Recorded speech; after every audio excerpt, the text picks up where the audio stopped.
Alternative Dig Talk. Real issues, real talk.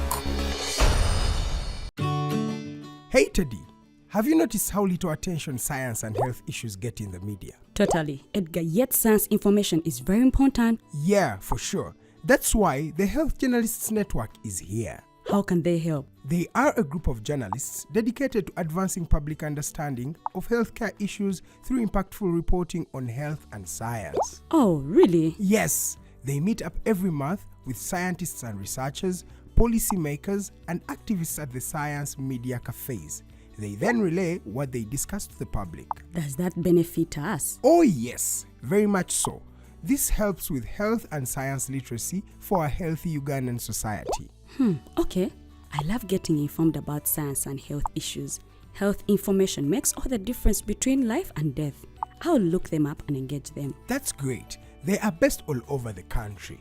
Oh, okay. That's interesting, and they should be making real impact. They are empowering health communities through journalism.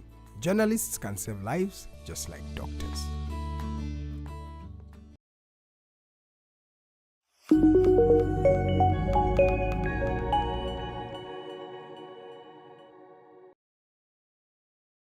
My name is Esther Nakazi. I'm a science journalist. I am also the team leader at the Health Journalists Network in Uganda, which is a group of journalists who are very professional and they are spread around the country in different newsrooms. Today, we are going to listen to a very interesting person. Omwami ono musanyusa.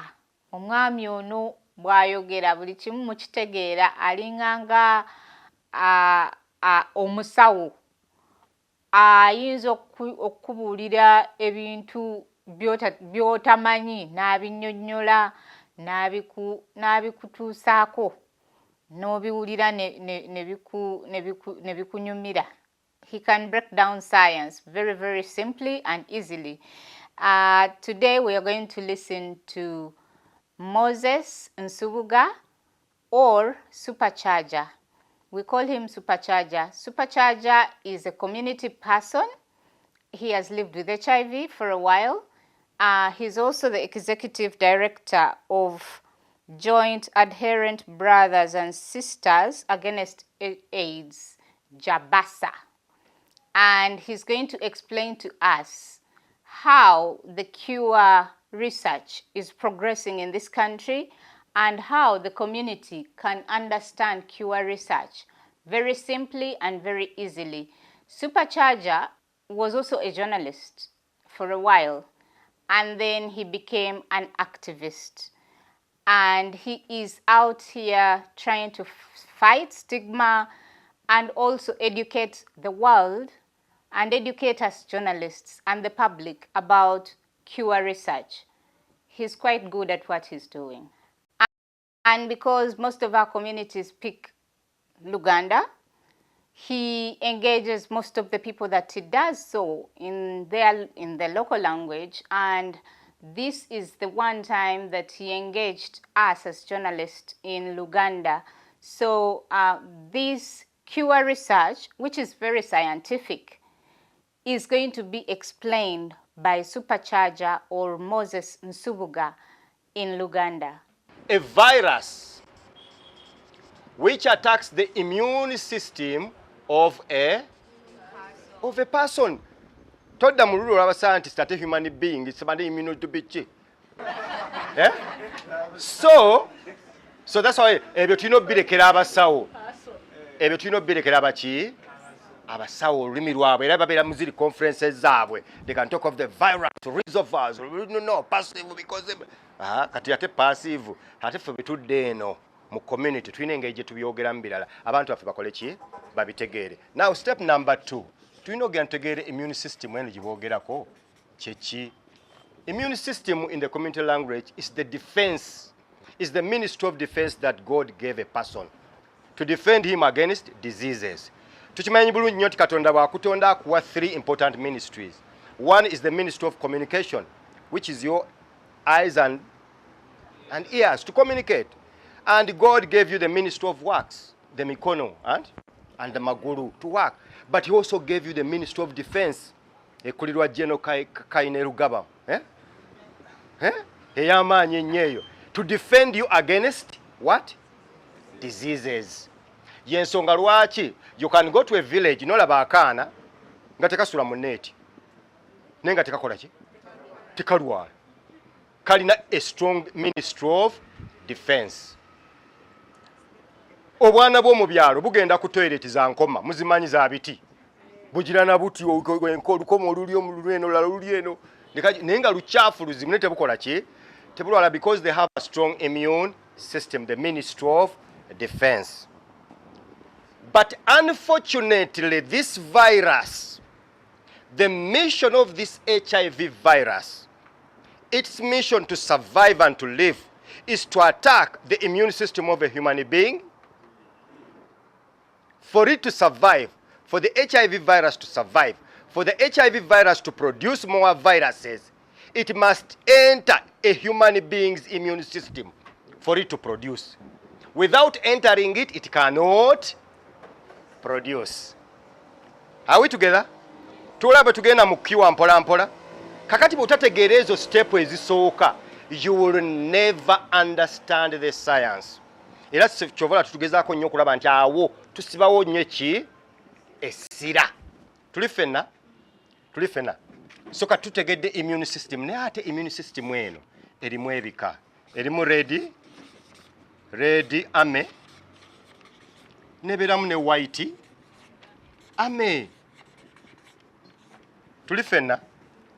Kakati virus eno tegenda mu red army, eyagala white ki? Army. Eyagala white army of a person. Tuli ffenna?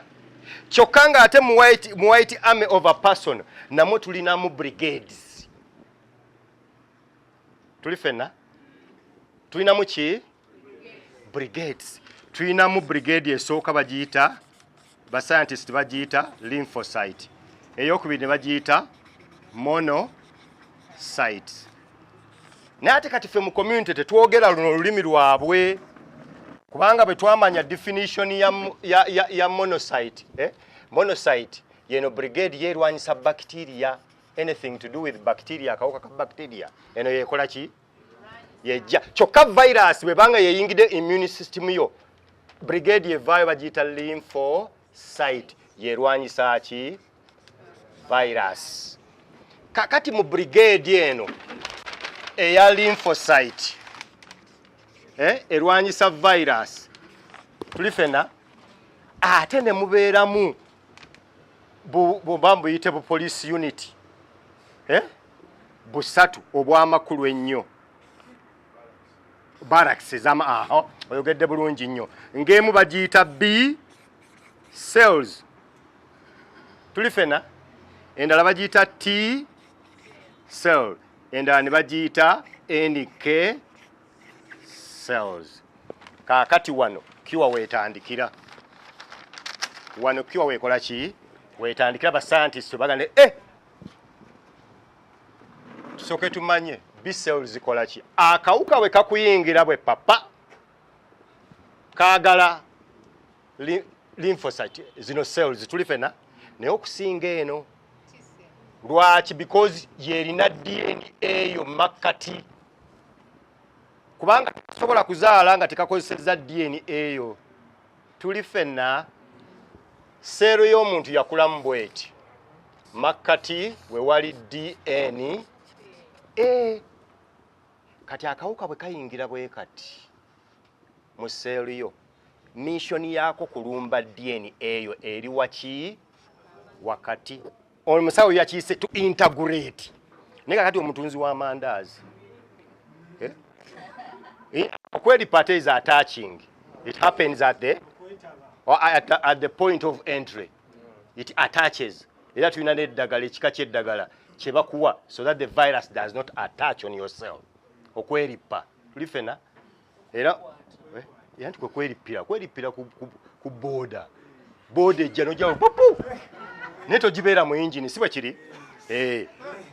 Kakati etubeera n'eddala eddagala in terms of treatment erigaana okujja wano ne wabeerawo n'eddagala kati lye tukozesa ennyo ennaku zino buli muntu yenna lye bamutaddeko erigaana akawuka okuyingira mu ki gyoyo gw'owulira gwe bayita dolutegravir. Almost everybody is now being put on what? Dolutegravir. Nte tugenda mu treatment si bye byatuleese kati kuba kagezaako kakati kawuka kaagala DNA fe eyo mission yaako kati akawuka bwe kakuyingira bwe papa ono yasooka okumanya n'ategeeza abasirikale bano bonna baraks zino zonna tiwaliwo omulaba akoze eki ayingidde ono kyakola biseero ku producinga kye bayita anti bodies. Abasirikale abasinga amaanyi okulwanyisa akawuka kano era kyova olaba ono omusawo bw'aba ayagala okumanya oba olina siriimu oba tolina test gy'asooka okukola bagiyita antibody test. Kasita abasirikale bababeera ku street nga balina emuntu kiba kitegeeza Museveni ndowooza ali eyo ajja. The minute kasita ffe tubalaba ku ye sayansi waabwe gwe baakola tuli ffenna kasita olaba abajasi nga bali mu kibuga bataddeko obukofiira obumyufu kiba kitegeeza waliwo omulabe si bwe kiri. So B cells produce these antibodies. Kasita tuziraba nga zizze mu kibuga tubanja kimanya waliwo muki omulabe oba okwekalakwasa kwa noopo tuli ffenna. Kakati these ones do the fighting, the defense, okwerwanako because zikimanyi nti omulabe mission ye ajja gye ziri tutwataakyo na DNA tuli ffenna. Naye ate tulinawo another type wagiyise barracks gye bayita NK cells, natural killer cells tuli ffenna. Zo baziyita KCC. Mu lutalo luno zikolanga Kampala City Council. Olutalo luno bwe lubaawo nga B cells zirwanyisa akawuka ne T cells zirwa wabeerawo cells ezifa tuli ffenna. Cells ezo ezifudde omulaba aba azeekweseemu kubanga already yaziyingidde okitegeera. Kakati ono kyakola kuŋŋaanya buli afudde yenna ensonga ki mu community line tuyita kasasiro cells tuli ffenna. Kyokka bw'otazikuŋŋaanya kuzijja mu kibuga jjukira mulimu omulaba yeekoze ki essaawa yonna asobola okukola ki okuddamu n'azaala okitegeera nga mufu cells ze zifudde wamma onyambyeko munyambeko olaba madamu nsanyusizza nnyo seero ze baataakinze zifudde naye omulambo guno omulaba agulimu ng'ate yo omulaba muki mulamu. Omulambo bw'oguleka mu kibuga envunyu zigenda kukola ki zizaala omulabe ate omulaba aleeta abalaba ki abalala tuli ffenna. Kaakati tugenda ku cure. Tumaze okutegeera all this. Abasajja bano ba scientist baatuula ne bagamba if that is the case bwebanga supercharger wafuna akawuka leero he can take like 6 months without falling sick. Kitegeeza ki? Without ARVs, what does that mean? The immune system is doing what? Is fighting on its own. Tuli ffenna bascientists bagamba if that is the case the immune system can fight for like 3 years on its own without because most people go to test when they have started falling sick, which means nze nalwalanga mu 9 n'eddagala nalitandika 9 mu 8 ne okutandika okulwala 9 mu 4 naye nga akawuka nyiza kuba nakafuna 89 kuba nalaluka nnyo mu 9 mu 8 mu 9 sijja balimba neeyagala okay neeyagala nnyo mu 8 mu 9 awo tuvudde mu ebonizi tukoze emitozi ey'omugenzi Kawuma Lukatumba nvudde mu emitozi nkoze embasozi gwe dino kye kitegeeza okubanga ine emyaka 17 naye nga buli wiiki ofuna obukadde 7 ze sente zinalinga nfuna mu shows na muki ngate nonkola ku ma radio bwinzi akamu ekitundu oba oli awo UTL ne kuyita ne kuwaye 15 obulamu obwo ate ng'oli handsome. Do you know what it means? You know what it means okubanga olina sente ng'oli handsome ngate iwe celebrity tosobola kuwona sirimu. So around 89 when nabufunia, but I started falling sick in 94. To bring my point is that the immune system fought for almost 5 years. Kati ba scientists bebaga nti if the immune system can fight all this, what happens? We have discovered that actually it releases a time nekola ki neko wabambi. If that is the case, tufuneyo tufuneyo ebintu ebijiwa ki amaanyi periodically. Instead of giving somebody ARVs, just engineer this very immune system so that it can periodically fight on its own. So kati ne bakola kye bayita BNABs, broadly neutralizing antibodies zino ze tugambye zirwana. Kuba zirwana zituka ekiseera ne zikola ki? Ne zikoowa. Kati baga tugende mu laboratory tukoleyo ezaffe nga tuzijje mu bantu, tuzi-engineering, tuzi-modifying, zibenga zisobola okulwana for a longer period of time. Instead of 4 years zirwanira emyaka 12. Tuli fenna kale eyo ye strategy number 1 ba scientists bano gye bagezaako kati all over the world to try to engineer somebody's immune system so that it can fight the virus on its own. Kubanga empeke ze tuliwo osobola zimirira emyaka 9. Nze nakamirira kati myaka 28. Nkyali nayo nga 7. Nkyaliwo nnyo era abadde balina plan z'okgenda. No my friend. Nkyaliwo nnyo. Pozi nga kirala ne sikawuka. Kubanga eddagala likola ki? Weerira ate ne kiwe ekola ki? Ejja. Akati ne bari pressing akati so eno method bano be bawonyezza omukaaga babawonyezza batya. Bano balwadde balina both HIV and cancer. Listen very careful. Nga bagenda kukola ki? Kufa. Ne bagamba instead of letting them die, let's try this. The first patient, Mamta Timothy Brown, to be cured. Listen how he was cured. He had cancer and HIV and he was on a birthday. He was going to die. Nga bamutaddeko oxygen, nga amaze ennaku 7 ali ati tayogera takola ki. Mama we najja mu ddwaliro n'agamba bali German mu Berlin. That's why he's called the Berlin patient. Mama we n'agamba my son can't suffer like this. Can you please put off these machines? Let him rest in peace. Mwezi mulamba ali ku byuma talya tanywa. Abona. Let him rest in what? Abasawo ne bamugamba okay, if that is the case, here are the papers. Can you please sign here?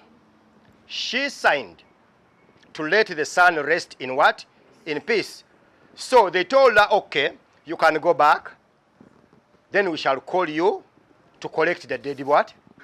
The dead body. So when she went, ne bagamba, how about tugezaako kano nga bwamaze okukola ki? Okusayininga. Tumuteekemu receptor gundi cells ezikola ki?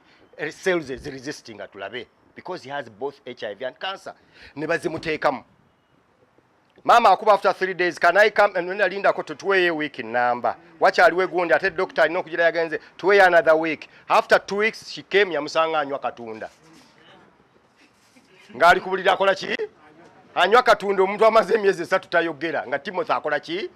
Ayogera. That's when they explained the process gye baakozesa. Tulifena? Now, kakati ba scientists bane bagamba because of this is what JCRC is going to do. Dr. Mugerwa and his team is going to do at my site at JCRC. Ne bagamba kino kiri expensive and very risky. Omuntu okumuwa chemotherapy na biki watya singa tukola kye bayita gene therapy. Kubanga eno yo bagiyita stem cell transplant. Kyusa transplant. Simba jamu osimba ekipya ng'okijje muntu muki mulala. Kakati bano aba JCRC bagamba Dr. Mugerwa ne team yabaga nti okukyusa n'oleeta ebyomulala bitawanya biri expensive ate biri cost biri risky. Tuddire cells zino zennyini ezikkiriza akawuka. Are we together? Are we still together? Yes. Repair them. Tulifena? Instead of replacing them, let us repair them and make them resistant. So, muntu yena bakubuza, what is the difference between gene therapy and stem cell transplant? Here you are replacing, but here you are repairing. You are transplanting somebody's cells into another person, but here you are repairing the very person's cells that were allowing HIV to become resistant. So I'm glad to tell you that my site, JCRC, under the leadership of Dr. Mugerwa, is the director of research at JCRC. They are starting this study next year under GGTI to repair my cells so that they can be resistant. How are they planning to do it? You can either do, listen, you can either repair it in vivo or ex vivo. Tulifena? Let me start with ex vivo. Ex vivo, this is what they plan to do at JCRC. They call supercharger and they make you sit like this. They have a special machine there. Ne bankubamu tubes empira ne zijjamu cells zange zonna ne zitwala mu kyuma kiri ne kizirepairinga nga bwe nnywa kacaayi nga bwe nkuba n'amasimu mbuuza kuba girlfriend bannange nzijja essaawa yonna mulyolaga nti era otukomerawo emusitayire empya ekyuma nkiraba wali eri ex vivo, right? After repairing them, so it's brought back into me. The ex vivo gene therapy, they are repairing my cells outside. Ex vivo means outside, to become resistant. But in vivo, banga abascientists balabaga nti ate ex vivo naye erina challenges. Because omuntu ajja kwetaaga oguuma gubeeraawo, ojja kwetaaga abasawo ababeeraawo 12 hours oba 24 hours batunuulira omulwadde gwe bajjamu cells. How about just getting an intervention ne tugimukuba bukubi ng'empiso neyingira munda ne repairing cells? Tulifena? But then balina babagamba nti ekyo kirungi nnyo but it has a challenge. Senga ogimukuba ne wabeerawo obuzibu, can you reverse the process? You can't, because you have already injected. But with this thing when you are kachai, Dr. Mugero wa repairing anaga, oh, ngechibumba chono chindaba ngechizimba. Stop the process. He can terminate the process immediately right away. Kubanga, he's monitoring the cells, he's monitoring my body, he's monitoring the way I look. He can tell with my eyes that I have a liver problem. He can stop the process. But with in vivo tolina chance eyo. Tulifena? So those are already 3 strategies being done to cure HIV. Tulifena? Esoka najibalaze ya engineering the immune system with broadly neutralizing antibodies. Eyokubiri stem cell transplant. Eyokusatu ye gene therapy, repairing your cells so that they can become resistant. Kakati repairing again atiseba confusing nnyo. There are methods that are being done now, new methods to repair that are being developed to repair the cells. Ezigenda okubeera better. Emba jita CRISPR-Cas. CRISPR-Cas. Yo bakozesa makansi. Makansi kalinga ka makansi. Dr. Mugerwa kalinga ka makansi. Ko kayingira munda ne ka identifyinga akawuka wekali no cells weziri, not kawuka. Cells weziri ezikiriza HIV ne zisalawo wabanga wavundu ne ziteekawo akantu akali resistant. Tulifena? It has proved to be very working. Era yakawonya abantu 1200 abasiko cell. Kakati soba jigezaako muki mu HIV. Akati waliwo gye bayita shock and kill. Tulifena? Dr. Mugerwa yogedde bulungi nnyo n'agamba nti eddagala lya ARVs litta akawuka 10 ku kinnaakyo likatta. Era y'ensonga bw'ogenda okutandika eddagala basooka ne bakuggyako viral load test. Si bwe kyo omusawo n'akwata n'okumunira n'agamba 2 million virus, because the viral load tells the amount of HIV you have in your body. He can know how much you have when he does a viral load test. But after doing it and he puts you on medication, he tells you to come back after 6 months. When you come back after 6 months, addamu akola viral load test, agenda okulaba nga you are undetectable. Ng'obuwuka bwonna bukoze eki? Bufudde, which means the ARVs kill the virus. Bannaye munziremu. Tulifena? But challenge bajogedde abasawo bonna. The challenge is that, okay, it kills the virus, but in the process of killing the virus, omulaba ayina waddukira ne yeewogoma ng'ate ARVs tezikola ki? mwasoma nga tezituukawo. In the process of this ARVs killing the virus, suppressing the virus in your blood, akawuka engeri gye kali smart ennyo kaga olutalo lunemeredde kanziruke nekweke mu store. Tuli ffenna ARVs wezitakola ki? Wezitatuuka ba scientist bano store ezo baziyita VRC. Nja kukuba. Store ezo baziyita batya? Era ffe mu community language we say these are hiding places of the running HIV virus to escape the fire of ARVs. Zigende nezikola ki? Nezekweka nga zirinda supercharger n'wanalekera okumira eddagala lya mira buli lunaku ziroke zikomewo mu ki? Mu musaayi. Wuliriza bulungi nnyo method eno eddirira esembayo gye tugendako. Bagita shock and kill. Scientists n'agamba if that is the case, to cure HIV, this method will work like this. Get this man with HIV, put him on antiretroviral therapy. Let him take antiretroviral therapy for like 6 months. When he becomes undetectable, go and identify these reservoirs, the hiding places. After knowing where they are, give him a medication called LRA, not load-resistant AME, but latent reversing agents. Agent, it can be one or you can combine two. These are drugs that have been discovered to reverse the virus that is hiding in the hiding places that all get there. Era oluzungu olaba reversing latent.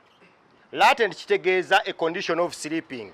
But tugamba nti supercharger is latent. Kiba kitegeeza is not being seen. Siba kiri? Reversing kitegeeza coming back. Agent abeera messenger.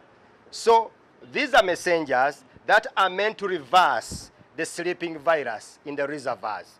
Tuli ffenna? So kakati bagamba apply these agents so that they can go to those hiding places and shock the virus where it is hiding. Tuli ffenna? After shocking the virus from where it is hiding, the virus will come out of those hiding places, and the minute it comes out, it will automatically come in the blood. Immediately when it comes in the blood, apply BNABs. That's why you get the engineered cells. Tuli ffenna? Okay. Shock the virus from where it's hiding. Virus comes out, apply BNABs.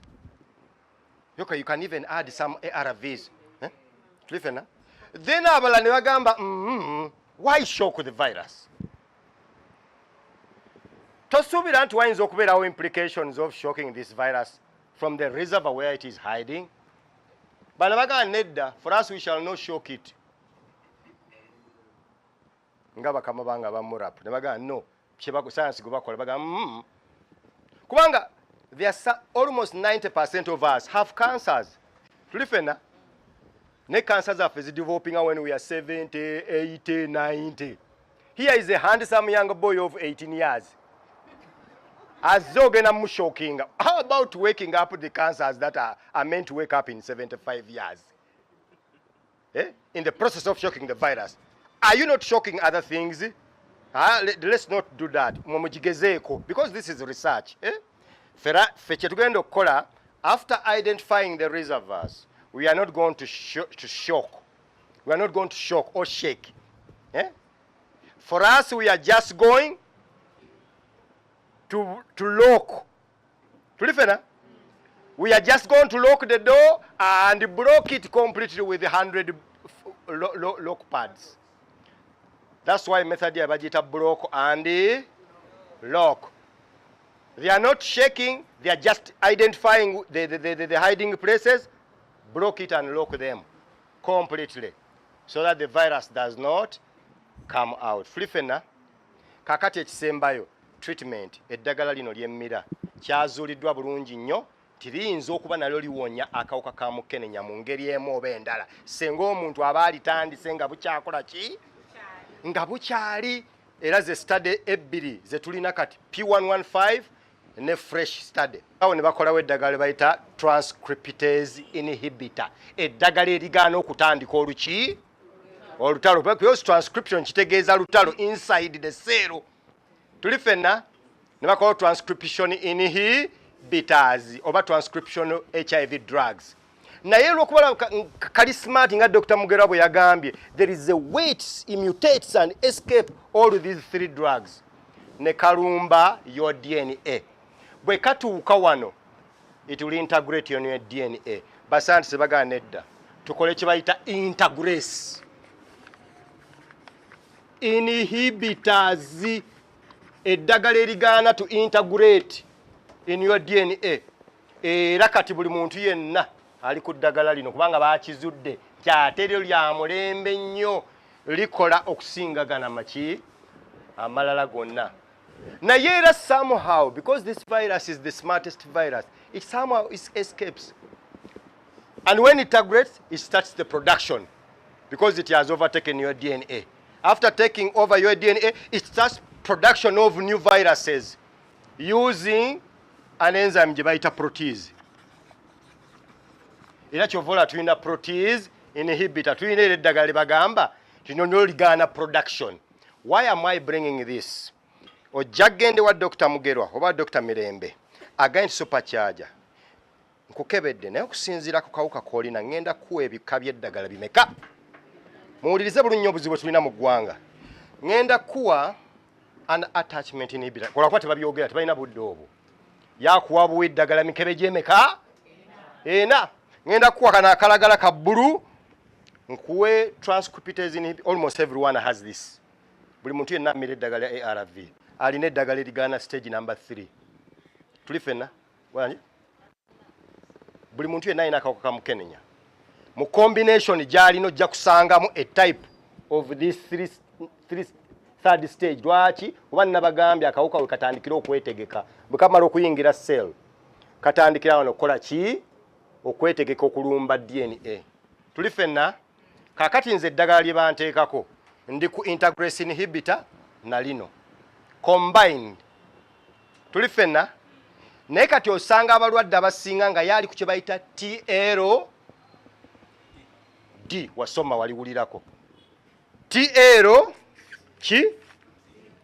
which is tenofovir lamivudine dolutegravir. Badidde amalagala asatu ne bagagatta ne bakolamu empeke ki? Dolutegravir, lamivudine ne tenofovir. Kakati gwe okubuuza kaweke kikoomera TLD, tomanyi na kumanya nti ezo TLD yadde kaweke kali kamu naye gali ameka? Kyokka ng'empeke emu ekola wano, eyokubiri ekola wano. Ono dolutegravir, because it is an integrase inhibitor, akola wano, agaana virus okuyingira mu ki? Mu DNA. Kati ebiseera ebisinga abo batolina combination, tolina mpeke emu, bakuwadde empeke za njawulo. Abalwadde agamba nze eno sijja jimira kuba ensinduukiriza emmeeme. Mirako eno nene era obasanga eyo ng'ali comfortable bw'ayogera. Nze eno emmalamu amaanyi g'ekisajja. Bakola ne research waabwe ssebo. Obasanga eyo nga bamulina. Nze eno buli lwenjimira sikola bulungi era mmira zino bbiri. That's why it is very important to educate our communities about the importance of combining these drugs and using them as prescribed by a doctor. Abasawo abatujjanjaba, please give us space. Give us opportunity. Help the people living with HIV to understand the medication. They do what? They. At my site, I have been assisted 100% plus. I've never been to a school that teaches these things. But it is my site which has always empowered me to know these things and pass them to fellow people living with HIV. Omusawo oli mulaba asooka eri naye yali dokita wange ku JCRC. I'm sorry to say kale. Oba tewali mutawaana. Okiraba? So, bonna mbeebaza. Naye njagala n'okukubiriza abasawo abalala bonna. Abasawo bojjanjaba, do they know the drugs they are using? Do they know the importance of these drugs? Do they know the danger they are likely to face if they don't use these drugs correctly? So njagadde kwebaza abasawo naddala Dr. Mugerwa ne JCRC. For us they give us chance to learn. Era conferences ngezo bwe zibaawo, I'm always the first person. Conference yonna bwe beera scientific nga beetaaga community person, they will always identify me to go and represent. But nange bwe nkoma sibeera mulyaza amaanya, always try to find avenues how to share the knowledge. Tuli ffenna. So kakati nammwe mukola omulimu munene nnyo. Naye temugenda kuyiga nga tetulina bahejunu. Twebaza nnyo bahejunu. Because they are creating space for you to learn. Tulaba. Naye kati obuzibu bwe tulina, they are underfunded. Omubuuza nti lwaki tobeera na meeting buli mwezi. Nti ate kakati kashi mulina munnange. But you would have these meetings every month. Kubanga buli mwezi wabeerawo eddagala erikola ki?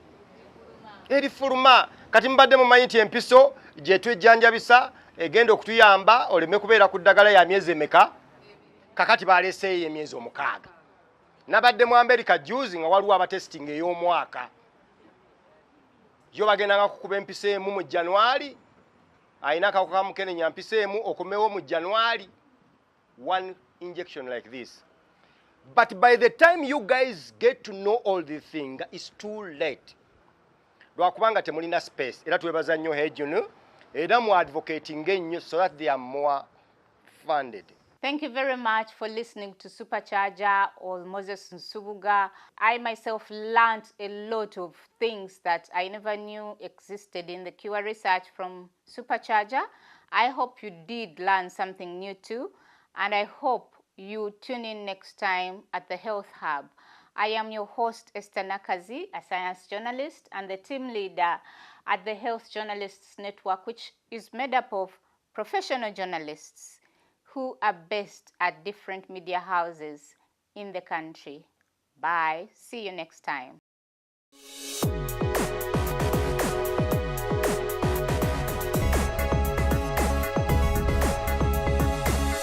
The Alternative Dig Talk. Real issues, real talk.